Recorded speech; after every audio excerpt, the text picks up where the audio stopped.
Well, Mad Jane was a young married woman with 3 babies, really. They were all tiny children. If I remember rightly, there was a baby, and then there were a couple of very small children, under 5, I think. I might have that wrong, but anyway, they were young. And she had postnatal depression. And so she did peculiar things. And I was only in it for 5 months. But it was a action-packed sort of 5 months, because there was one story arc that took Jane through to being taken away and put in an institution. It was very new to be doing a soap opera, and the one thing I do remember is that the first episode was done virtually all at once. We all stood in our sets in the Avalon studio, and the cameras are in the middle pointing at various different sets, and the floor manager raced around, and when it came to your scene, there wasn't any stopping. You just, and away you went. And so when there was a mistake, they had to stop and go back to the top. I loved fashion. I just loved fashion. And I thought, well, we've had all these things where there's been a lot of black singlets over the years, and you know, a lot of blokes, and maybe it's time for some Sheilas. And I also wanted to make something that, or see something that was humorous, you know, that combined a kind of soap element. And Dynasty and Dallas were on at the time, and I used to love those, and I used to watch them and find them really, really funny, and we'd talk about the storylines and all that sort of thing. So I sort of had a vague idea about a magazine, and you know, nothing came together. But I knew I wanted to work with Rosemary McLeod, so I asked if Rosemary could, you know, we could work together on it. And so Rosemary and I sat together in a room for a week, and she came up with all those wonderful women in the office, the Magda and the, you know, Maxine and Jasmine and all of those characters, and which were just fantastic. And I also wanted this family because I was thinking about my childhood and about the old money thing. And so that's kind of where the family came in, with the matriarch that was Yvonne Lawley. And Maxine was to represent, you know, the new money, as it were, and at the same time get the fashion in there and all of that. So Rosemary wrote this marvellous format, and away we went. James Griffin and I storylined the whole thing. And, you know, and I was producing it as well. I mean, it was sort of like, oh yes, we can do that. And I remember we sat down with this great big piece of paper, and we had all the characters going down one side. And we went, now how many episodes have we got? Right, well that's 1, 2, 3, and that goes to there. So what would so-and-so's arc be? What would we like, you know? And we actually sort of started doing that, which I think is probably close to the right way of going about it. But we did. We actually wrote all the storylines, James and I, right through all the episodes. It was a very happy production. People loved being in it because they got to dress up and also say quite outrageous things, because Rosemary's dialogue initially, you know, set the tone. She wrote the first episode and set that acerbic sort of tone. And so, yes, I made good close friends on that production as well, people I'm still very close and friendly with. The one thing I remember vividly was how a lot of the male media commentators hated it with a passion. Some of the newspaper commentators, you know, each week would say these, they were just outraged that it was on. I could never understand it. I just sort of used to think, what is wrong? What is wrong with it? And there was a gentleman who did an on-screen program about media, and I remember him looking straight down the lens and saying, we don't want this kind of thing here, you know, and thinking, it's not hurting anyone. So that was, yes, that was interesting. I had met Julie Christie while I was at TVNZ, and she had started up this small production company. And so I went to see her, and she asked me to work for her. So I did. And so, yes, it was quite different to anything I'd done before. And the first series I made was In the Deep End with Matthew and Mark.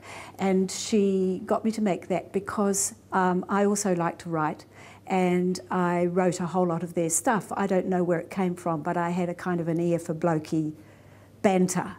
And so I wrote some of that and produced the series, and it was successful, and so then I produced another series, and then I stayed on. And yes, and for my sins, I made produced the first series of Changing Rooms, and that was very funny, really. Kerry Smith was a friend of mine, obviously, from Gloss, and she was fronting it.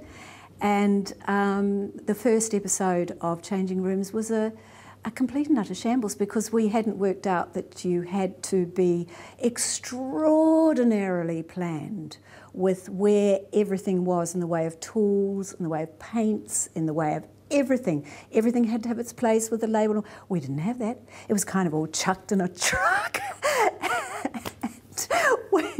I forget where the first location was, but it was, I don't think I slept. I think, you know, I mean, it's all done in a weekend. And I think, you know, I just went 48 hours. It was just extraordinary. So yes, I did quite a lot of reality TV, and everything that I've always felt in television, that everything that you do is grist for the mill. Everything you do is grist for the mill. And you pick up something, you know, everything you do. It doesn't matter whether you like it or not, you'll pick something up. And so, yes, I was at Touchdown for 3 years. Dave Gibson rang me up and he said, I'm making this series and I'm interested in you being in it. And I said, no, I haven't acted for 19 years, I don't do that. And he said, oh, come on, you know, there's a part in it, you might like it. Look, I'll just send you the scripts, you just have a look. No, yes. So he sent the scripts, and I was doing all that reluctant stuff, and I genuinely meant it. Anyway, I read and I thought, oh, she's quite fun. And I haven't got anything to do at the moment. I've got sort of, you know, there's not a lot on the horizon. Oh, well, all right, I'll audition. So he flew me down to Wellington, and I did the audition, and the next day they said, you know, you got the part. Well, it's always fun to play bitches, you know, and you've got something to get your teeth into. And she was quite funny. I think she was quite funny. She could say these crazy things, and also, you know, I got a chance to, once again, I'm obviously quite good at being a loony, because I got a chance to be mad. And who's that lovely Roy he came over from Australia to play my husband on it, and we had a lot of laughs. He ended up being in Underbelly. Yeah, and as I say, it was a good role. It was a good part. I was very lucky. I don't like acting any better. I'm going to say quite truthfully and honestly that I'm deeply self-conscious. I didn't enjoy that side of it, but it was a fantastic production, you know. I mean, the crew were just lovely. The actors were so nice, and I was a pain in the ass, because I would look at the schedule and go, we'll never do this. We'll never get through this, you know, and quite often we wouldn't. But it's the thing, as an actor, it's hurry up and wait. You have to sit there for hours. And I'm not good at that. I need to be busy and I need to be doing things. And I was not good at sitting and waiting, hurrying up and waiting. And sometimes I'd fly down and I'd have a couple of scenes to do in the day, and I was to fly back and we wouldn't get them done. I'd just fly home again. But I have to say, you know, I'm sorry, I was a pain in the ass. But the crew were fantastic. The production team was so nice to me, and the actors were terrific. But I have no great desire to be acting again. I've had an extraordinary career, you know, good times, bad times. I look back on it and think, wow, you know, there's just a lot that is extremely interesting. And I'm lucky enough to have been able to have alongside of that another passion, which is the theatre direction. So what can I say, you know? Well, here I am now, and I'm not dead yet. Hopefully there's some more to come.